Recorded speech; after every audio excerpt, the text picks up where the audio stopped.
Good afternoon, everyone. We'd like to apologize on behalf of Sarah that she's caught in a very urgent situation, so she's unable to join us this afternoon. So here we are with Warren. And this event was triggered by the 20th anniversary of Parasite, and this issue recurred in the introduction of all the speakers until now. And obviously, Warren is one of the main reasons why we are here today and why this anniversary takes place as one of the founders. Nevertheless, we didn't want to be actually very self-referential with this conference. We wanted a little bit of acknowledgement, yes, but it wasn't meant to be really about Parasite or about Parasite's history. And this is the reason why this conversation didn't take place yesterday when we talked about the 90s and when Parasite was founded and when in the years subsequent to its foundation, the group of artists that was behind its establishment with Warren was most active in its programming. So we are having this conversation in today, the day of the subsequent decade, which is also the decade when Parasite underwent the transformation from a artist-run space to another model of institutional structure, which means that we will not really speak about Parasite. We will speak about other phenomena and other structures and ideas and worldviews on the Hong Kong art scene in this particular decade. And the genesis of this conversation was very organic, and it came from actual conversations that we had with Warren and Sarah about that moment. And this started actually many years ago. It was really at the beginning of my presence at Parasite when we did one of the first larger projects that tried to give a periodization of Hong Kong's contemporary history and Hong Kong's contemporary cultural history, and the project ended up being focused on the year 2003 and the SARS crisis and all the subsequent consequences of that moment. So our conversations were very much connected to this idea of trying to figure out what were the turning points, what were the leading moments in the recent history of our city. And yeah, I would start by asking Warren to try to retrace what was the antiquity of that decade. What were the points that led to the decade shaping up the way it did, assuming that we don't have to speak about the handover as such, because that's a well-known starting point. So every other issues that, besides the 1st of July 97, that led to the 2000s, looking the way it did for the artistic community in Hong Kong. Thank you very much, Cosmin, inviting me to be here. But first, I need to say my congratulations to the team of Parasite and many who have support and worked at Parasite. Without them, I suppose Parasite have closed down many years ago. And so to talk about the millennium years of Hong Kong and beyond, I think we definitely need to be back a little bit to the 97, as you mentioned. Because it was kind of rare for Hong Kong because it had never received such attention. But because of handover, all of a sudden, artists would be under the limelight, and people would be concerned to what could be the responses of the artists, during this historical moment.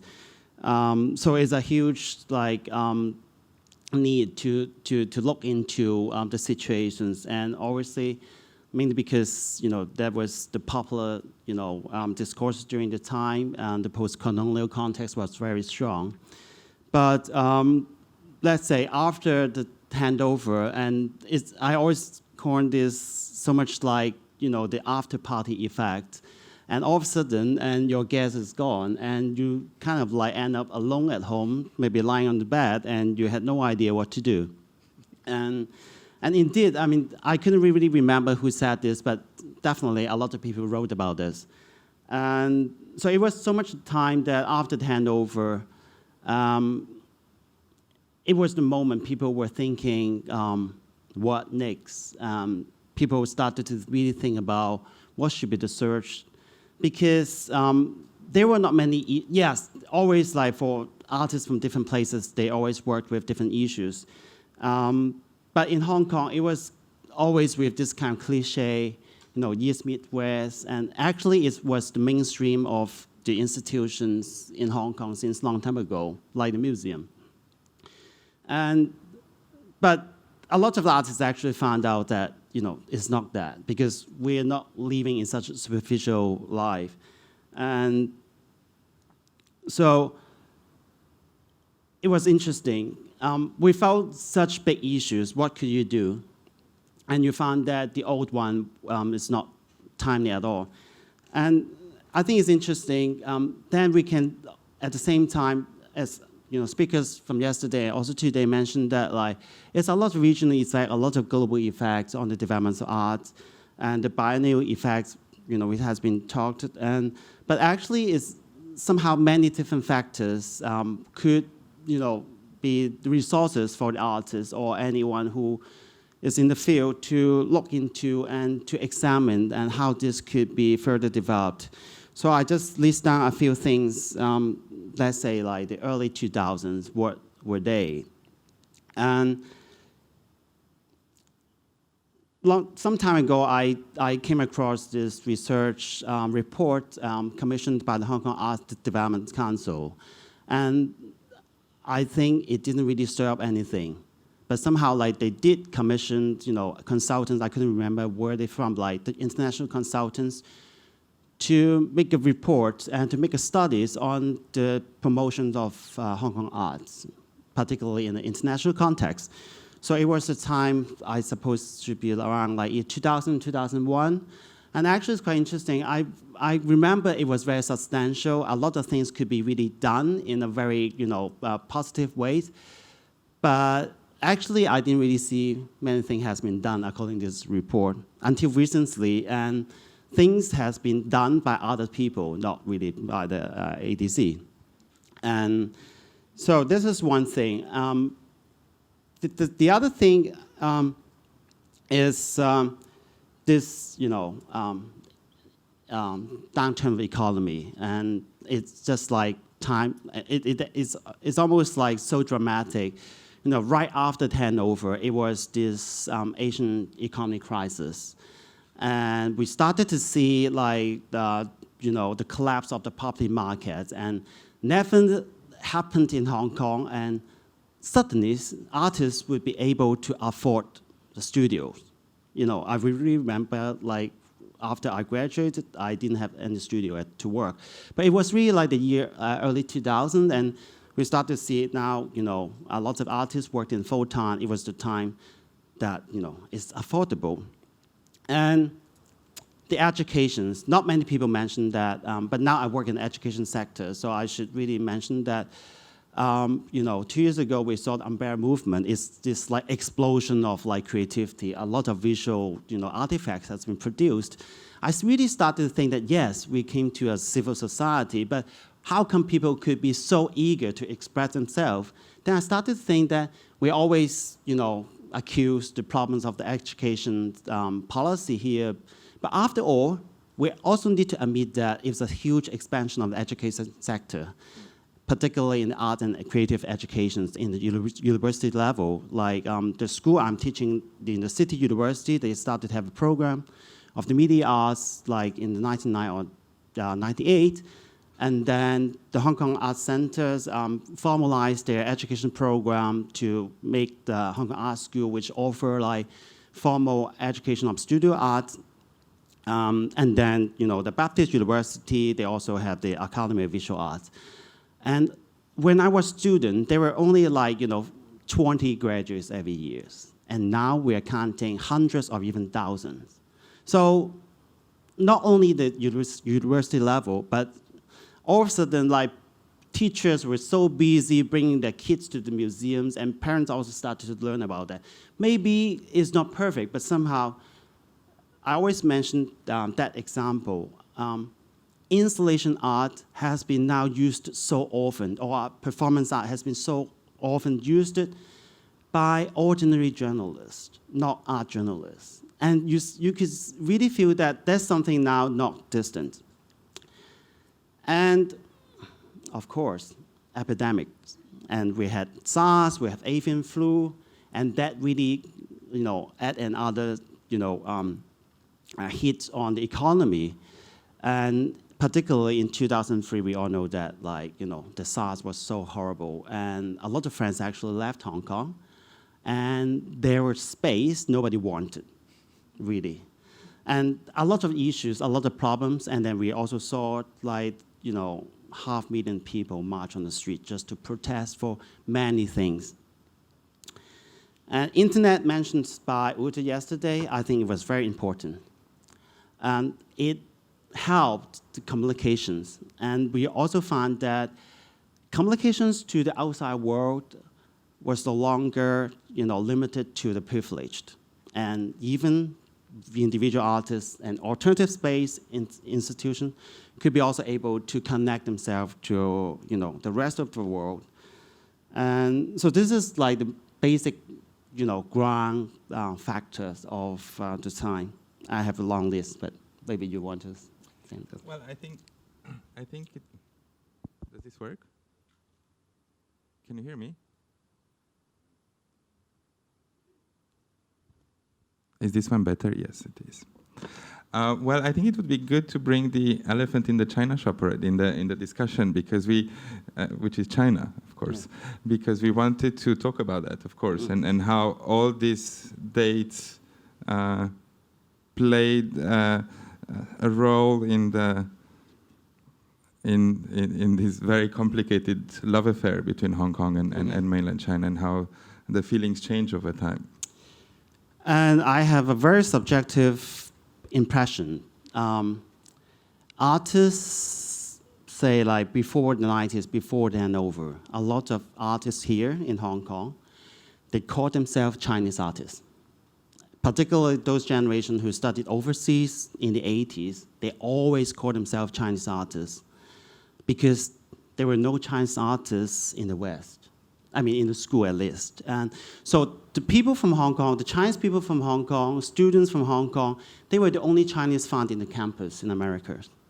And so there's no problem for them. But later on, I mean, particularly, I would say that during the time when we were running Parasite, we came across that term, we were local artists. Local artists. And now I started to hear less about local artists. I heard more like Hong Kong artists. I don't know if there's any subtle difference between them, but definitely they could be the same, people living here, working here.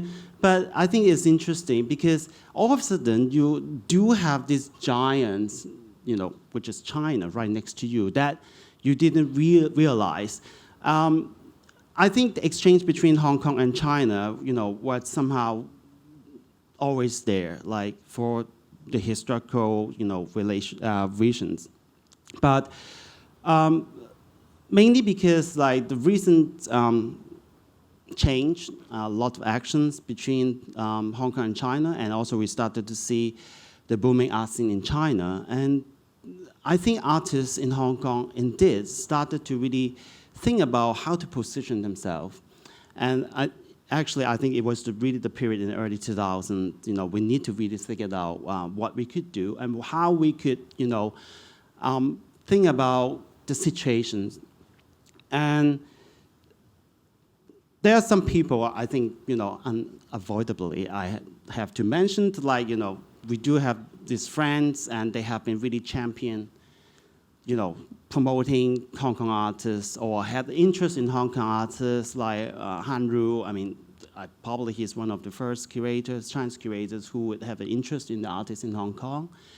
And then Johnson, I mean, he has always been, this idea of Greater China, Chinese from Taiwan, from Hong Kong, and overseas Chinese, of course, mainland Chinese as well. And so they try to, frame in different contexts to allow the artists from Hong Kong to be part of it. But I think it's also important, as Hong Kong artists be part of this greater context, they actually could be more aware what are they doing. In the beginning, we would not be able to tell, but how and what. But we do feel that we are different, And I think this is really important. Regional phenomenon, of course, the Biennial, and the Shanghai Biennial was very important. It happened to be also like a Hanru's project. In 2000. Yeah, year 2000. And one thing I think is really important, we are not talking about like global context, but this is more like Asian context, because it allowed the artist or the practitioner to meet. And that's important because, we artists always work in this really like personal communication. And you try to work with people you like, and you try to trust, people, their work you can see, and then you have very deep communications. And so I think these two projects, one is the Shanghai Biennale, the other is the Guangzhou Biennale in 2002 by Chao Shesh and Hanru as well. I mean, this is, I think it's important for this Asian context because they did this project inviting so-called like self-organized institutions, art spaces from different parts of Asia. And it was really a very interesting moment because, actually I can really see that art indeed has become something so much about the process. It's about like how you can put people together. You don't know what happened next, but you do know is the moment that things could be nurtured. And in this case, I think it's interesting because we started to really see that if the China context somehow is kind of framed or guided by mainland Chinese critics and artists, and that could be also the possibility. You find they're actually the same as your neighbor, Taiwan, from Southeast Asia, from Singapore, from other parts of Asia. And you do really, at that moment, you find that China is somehow just like another Asian countries to the artists from Hong Kong, and that I think it create a huge space for us to really position ourselves. And one sidetrack, it happened that like the Hong Kong government brand itself or brand the city for tourist development purpose as Asia's world city. I mean, this is more like a cliche, but I think it's important because like as they found that Hong Kong is already part of Asia, so we also need to really think how we relate ourselves to our neighbors. Yeah, well, I would like to go back to the metaphor of the relationship that got sour, and to try to figure out like how did that happen and what were the steps. And when I came to Hong Kong the first time was 10 years ago, actually. And it was still very much so, mid-2000s, it was still very much the moment when the artistic scene in Hong Kong was split.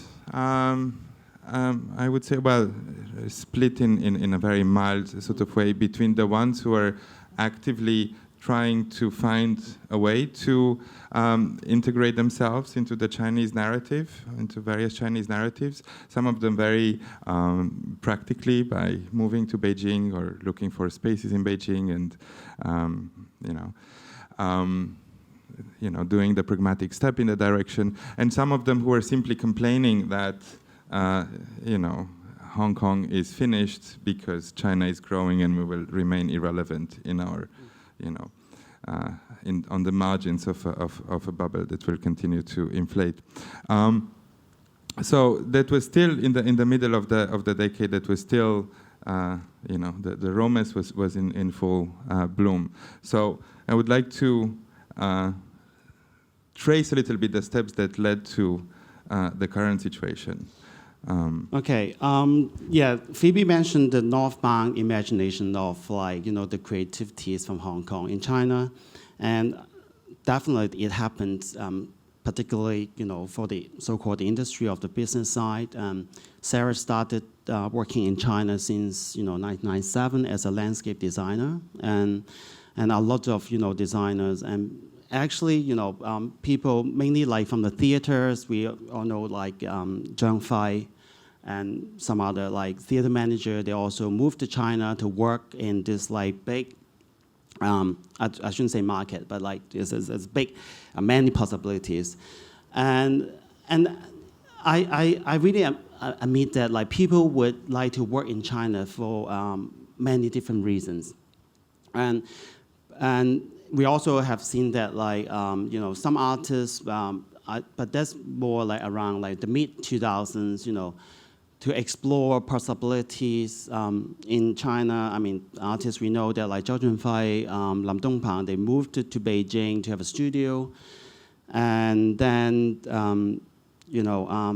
there's also instrumental Vitamin Creative Space in Guangzhou started to work with Hong Kong artists, but I think it's also important to think about working in China. Is it for being a Chinese artist, or working in China to explore what China's about?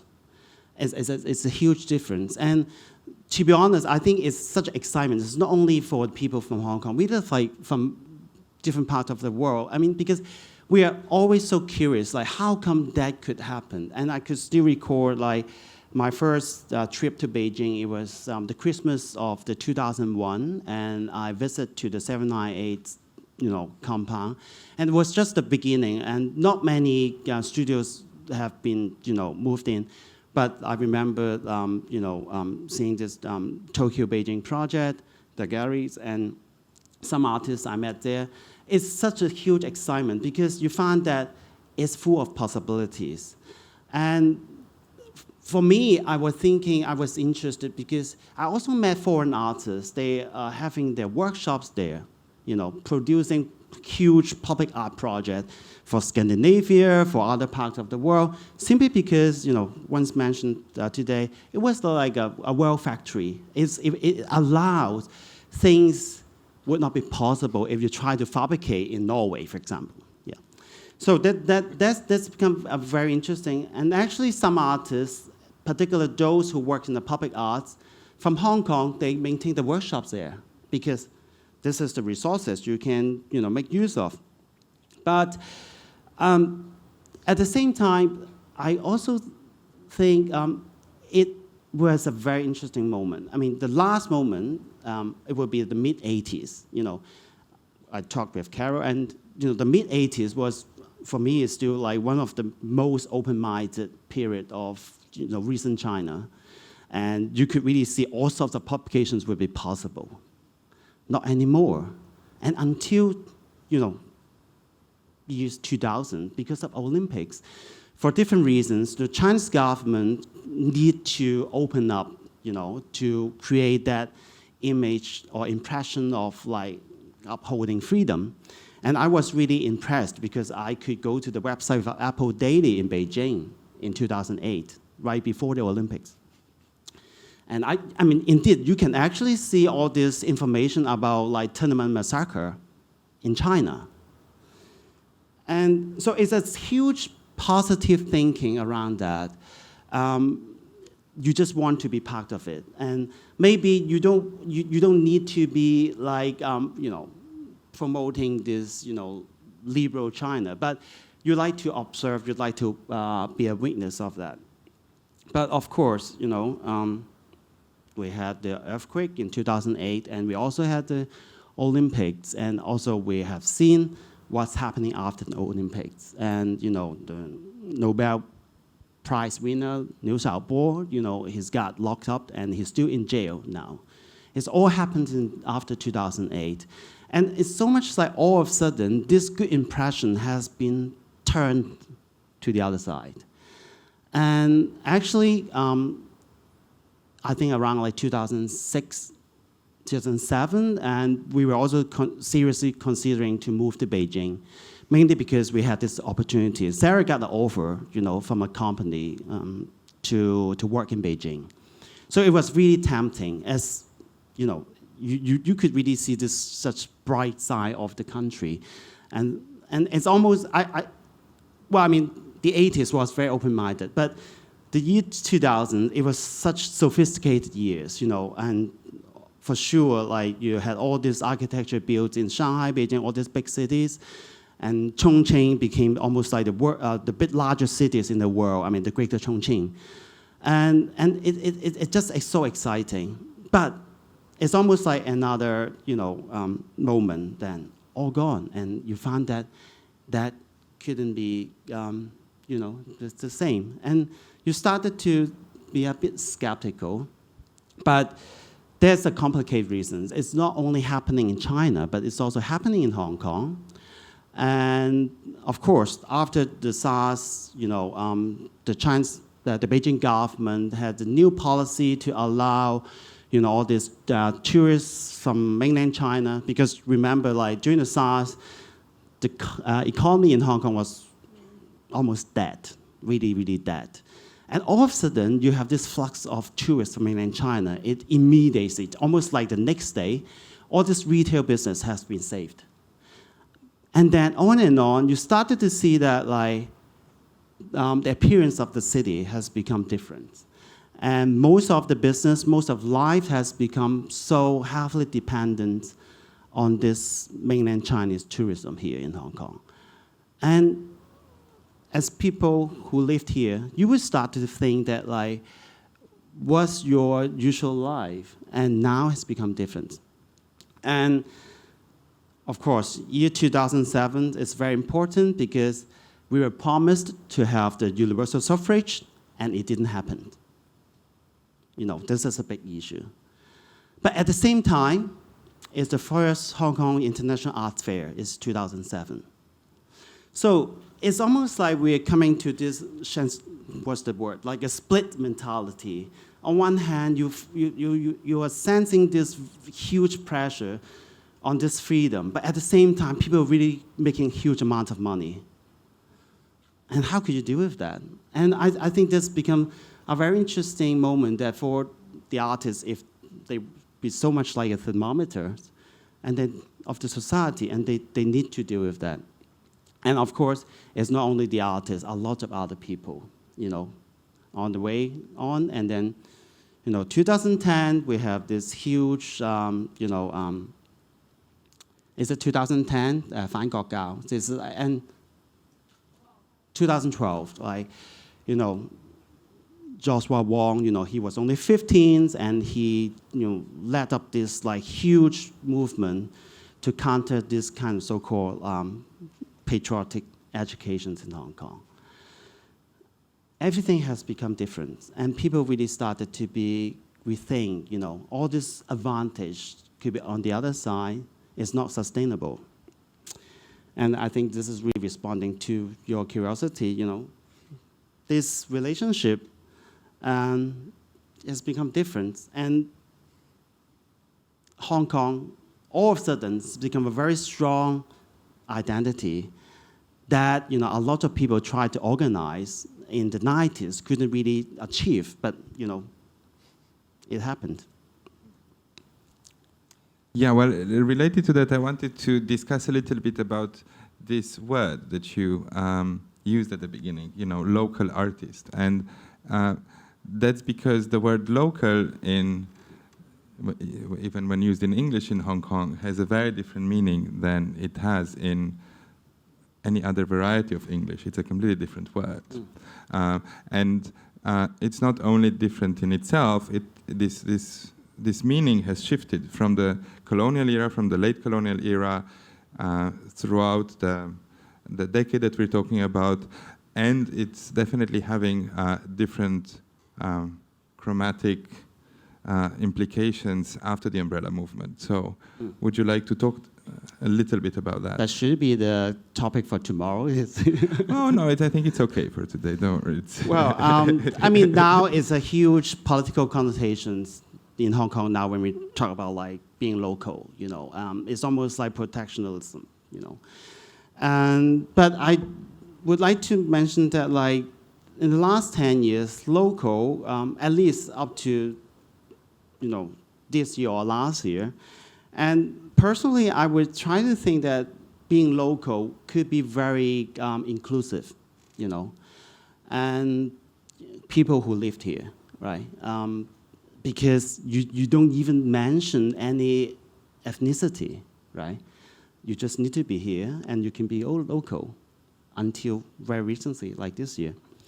And that's inclusiveness and could allow many interesting things to happen. I still remember like the first meeting I had with Magnus, for example. I mean, before the fair started in 2007, I mean, he was visiting everybody's here. And that's, I would consider, is this inclusiveness, like to look around the local situations.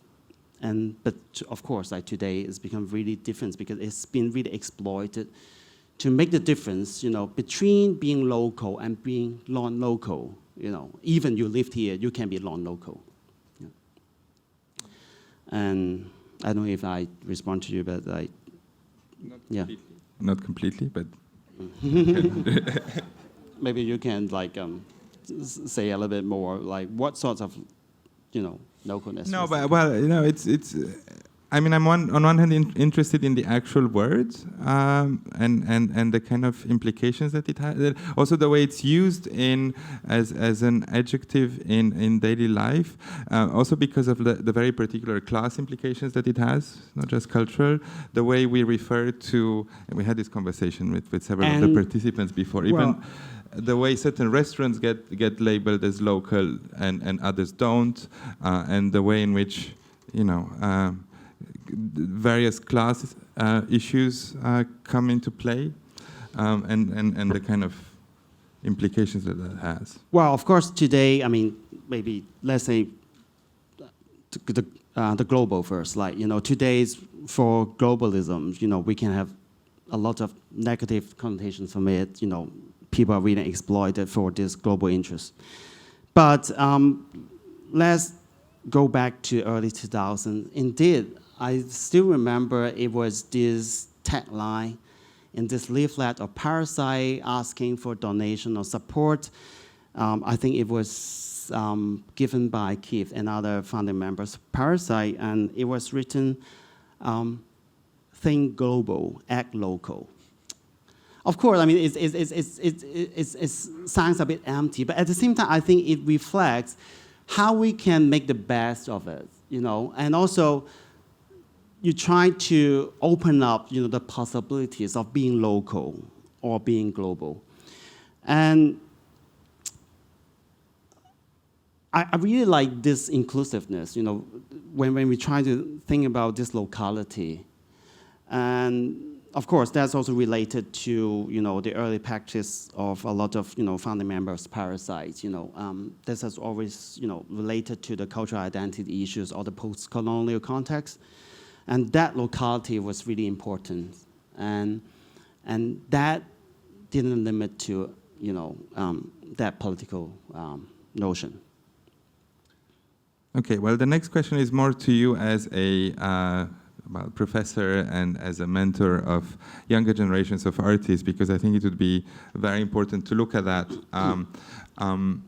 and particularly at the post-umbrella revolution landscape, because I think it's fair to say that the past 2 years have seen in Hong Kong, one of the most active engines for imagination and self-imagination politically. The way in which the conversation about politics in Hong Kong has changed in the last 2 years is quite unparalleled in the world in terms of how different ideas, good or bad, constructive or dangerous, there's not the point here, have become part of the conversation. And this is in a world that, in an international landscape where one of the main concerns is that there's an inability to imagine new forms of politics, and its inability to imagine new horizons of how we could live together and how we could, what kind of communities we could form. And in the case of Hong Kong, things that were completely unthinkable 3 years ago are now being discussed. I remember, I don't know if you were part of that conversation, but when we were preparing a Journal of the Plague Year, the exhibition, when we were thinking about the subtitle, that it was very long anyway, but with the Leslie Cheung, yes. But the last part of it now was the Hong Kong story, and we were considering to look at the story of the Hong Kong nation, and we didn't try to be controversial. That wasn't the point, and we thought about this term simply because in that landscape of early 2003, Hong Kong nation would have been an intellectual proposition to look at, is this a community? Can this be a community of, what kind of community this is? And we abandoned it because it just felt completely disconnected to what was being discussed in Hong Kong. It was a bad idea. And now, I don't know if it would be a better idea, but it would be using something that is very much discussed, the idea of, is Hong Kong a nation? So it's not about discussing about this, but this is basically the ideological and the cultural landscape that of today's Hong Kong, and especially of the young generation in Hong Kong. So how do you see the young artists in Hong Kong, your students, other students in Hong Kong, negotiate their own practice, negotiate their own identity in this very tumultuous and maybe fertile landscape of debate? That's very difficult questions, I think. Yeah. Well, I think it's so much out of frustration because, on one hand, let's put it, for example, like not long ago, when it was this memorial for the June 4th here in Hong Kong. It was a big debate raised by a lot of university students, and why we still have to do this. This is only a matter related to China, and they just simply don't feel related to this, right? And because I think there's so much like after all this issue umbrella movement, they found even umbrella movement was so much like the maximums as a peaceful protest could be, and it didn't even achieve any practical results, and then if asking for China for this change would not be possible. So it simply like shut down this side. And I would say that it's so much like responding to this frustration, and then Hong Kong nations become almost like an isolated, situations. And maybe it is fulfilling when we try to imagine. But as I said, that I really found difficult to answer because maybe it's a generation issues because I'm from the 80s, and I couldn't imagine that or in terms if it could be an action plan, because when you try to make an action plan and the next step you find is not working, so it's really difficult. This is not a good question. But at the same time, I do have to say that, like, for me, I found umbrella movement is really inspiring because I was really pessimistic. Really, I didn't know what could be done. But still, when you would be able to see young people with all these passions, with all this optimism in it, and then you just would let go, you support them, you want to be part of that. Because it's almost, they, in a way, sustain, I don't know what to say, sort of like energy for you to be more imaginative.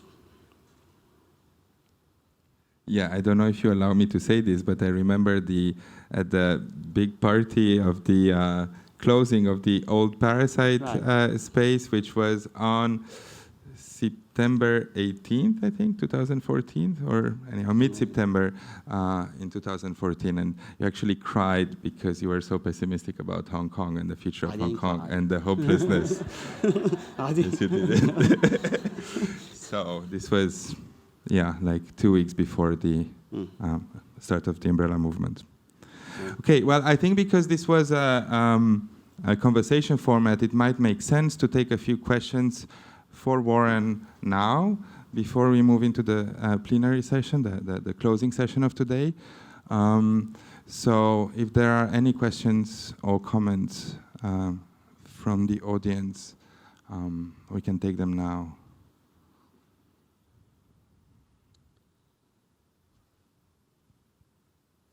Ute. I remember when I once was here, you and other people from the board said you're discussing what's the next step of Parasite, and then you said you will do an international call and look for a curator, and hopefully it will be somebody from abroad. Can you talk a little bit like why you thought this is an interesting shift for Parasite? And I have to clarify, we didn't look for international curator in the first beginning, because I think we did look for a curator, wherever he or she could be from. Simply because I think it was the moment that the founding members or the later members simply found a little bit burned out, difficult to continue.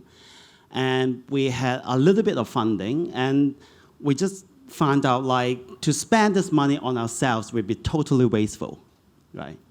And why didn't we spend on someone who would be more imaginative, more positive, optimistic, and or somehow we can put it like Parasite was.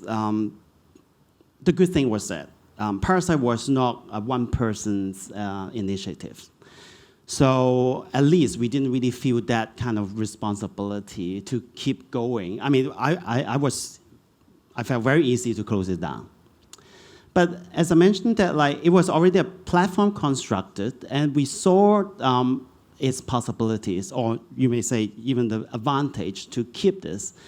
But I just don't want to keep this by myself. And so I think, someone who has the expertise or the curator could be able to make this platform bigger, more interesting, or anyway, I think I'd like to see the possibilities.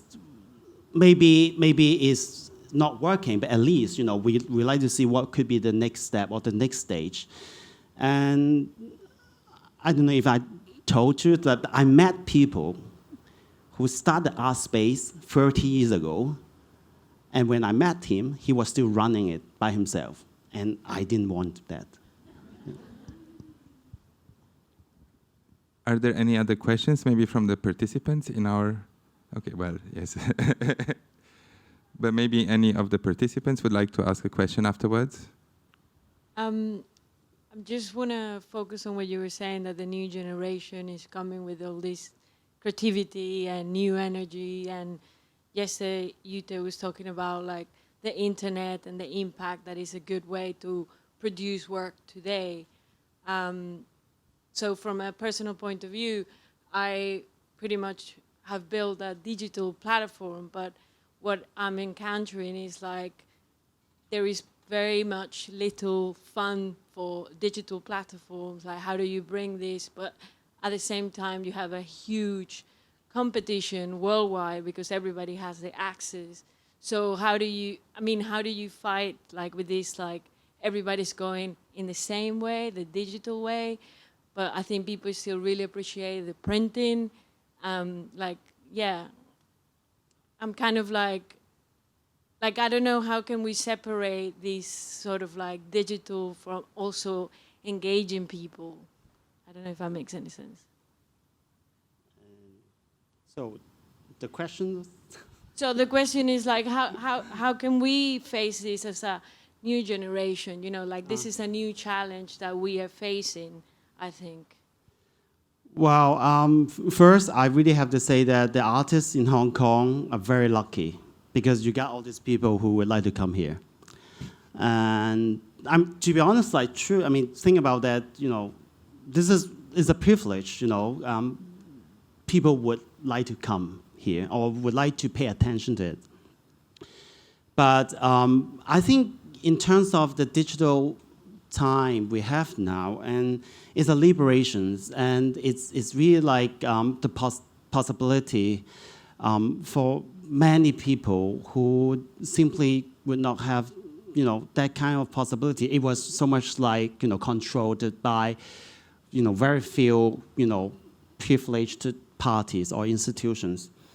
And I think it was really crucial in the beginning of the development of Parasite, and the internet really made this possible. And Parasite was really, really small, artist-run, organizations, but somehow you can really reach very far away. And this is how we first did, connecting people. And also it was much easier because there were not many websites back then. So if you had a website, people would see you. Yeah. Yeah, and I think like one of the common reaction of people arriving to Parasite was like, wow, they were disappointed. So, like, oh, so yeah, and I think that was, yeah, it's still sometimes the case, even in the new Parasite, there's still sometimes the reaction that, people expect it to be bigger. I don't know if this was really like, in your question, but we actually like recently digitized essentially the whole archive of Parasite from '96. So there's still some VHS tapes from openings that are not digitized, but you can find on our website as much as information as it's available about every show and events that took place in these 20 years. So that should be easily navigated. But responding to your question, I think it's actually very open, but at the same time, it's very chaotic now because internet is just it's everywhere. I mean, everybody has their personal website, page, whatever. So it's a huge competition, but at the same time, I think this competition also allows sort of like very niche interests. If you, tap into some, I mean, you just want to meet someone who share your interests, right? And so that's probably good enough. And indeed, like nowadays, like the search engine is very powerful, and it doesn't matter where you are. I mean, somehow, if your keywords is simply fall into that, text, it works.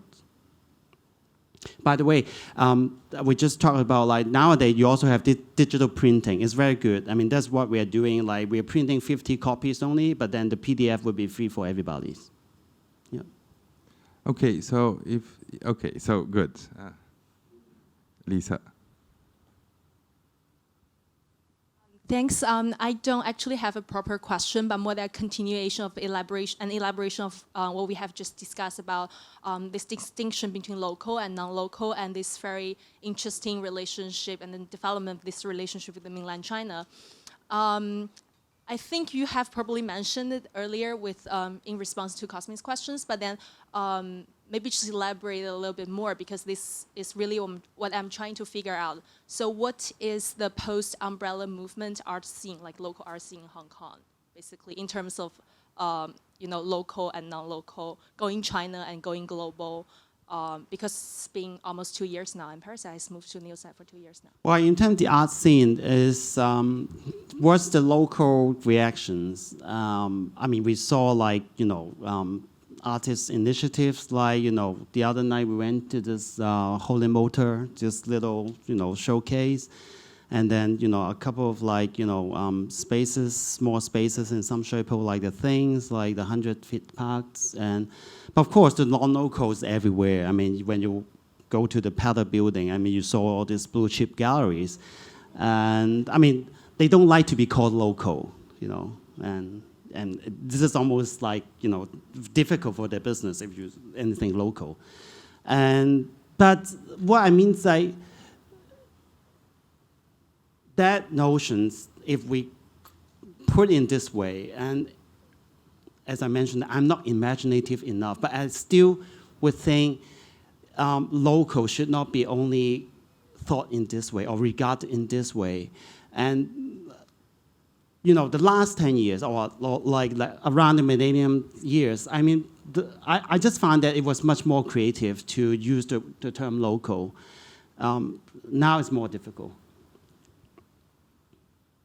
Okay, well, thank you, Warren, so much for your very insightful and imaginative conversation. So let's give a big round of applause to Warren.